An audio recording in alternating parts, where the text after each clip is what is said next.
ಕರ್ನಾಟಕ ಸರ್ಕಾರ ಕರ್ನಾಟಕ ತುಳು ಸಾಹಿತ್ಯ ಅಕಾಡೆಮಿ ವತಿಯಿಂದ ಎಸ್ಡಿಎಂ ಕಾನೂನು ಕಾಲೇಜು ಮಂಗಳೂರು ಸಹಯೋಗದಲ್ಲಿ ತುಳು ಪರ್ವ 2019 ಕಾರ್ಯಕ್ರಮ ನಡೆಯಿತು. ಕರ್ನಾಟಕ ಸಾಹಿತ್ಯ ಅಕಾಡೆಮಿ ಅಧ್ಯಕ್ಷ ಎಸಿ ಭಂಡಾರಿ ಕಾರ್ಯಕ್ರಮ ಉದ್ಘಾಟಿಸಿದರು. ಬಳಿಕ ಮಾತನಾಡಿದ ಅವರು, ತುಳು ಸಾಹಿತ್ಯ ಅಕಾಡೆಮಿ ಬೆಳ್ಳಿ ಹಬ್ಬದ ಸಂಭ್ರಮದಲ್ಲಿದೆ.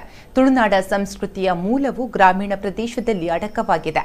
ನಮ್ಮ ತುಳುನಾಡ ಸಂಸ್ಕೃತಿಯನ್ನು ಬೆಳೆಸುವ ಕಾರ್ಯವು ತುಳು ಸಾಹಿತ್ಯ ಅಕಾಡೆಮಿಯ ಜವಾಬ್ದಾರಿಯಾಗಿದೆ ಅಂತ ಹೇಳಿದರು. ಸಮಾರಂಭದಲ್ಲಿ ಎಸ್ಡಿಎಂ ಕಾನೂನು ಕಾಲೇಜು ವಿದ್ಯಾರ್ಥಿಗಳು ತುಳು ಸಂಸ್ಕೃತಿ ಆಚರಣೆಗಳ ಕುರಿತಾದ ಸಾಂಸ್ಕೃತಿಕ ಕಾರ್ಯಕ್ರಮ ಪ್ರದರ್ಶಿಸಿದರು. ಈ ಸಂದರ್ಭ ದಯಾನಂದ್ ಕತ್ತಲ್ ಸರ್, ವಕೀಲ ಪಿಪಿ ಹೆಗ್ಡೆ, ವಕೀಲ ರಾಘವೇಂದ್ರ ರಾವ್ ಉಪಸ್ಥಿತರಿದ್ದರು.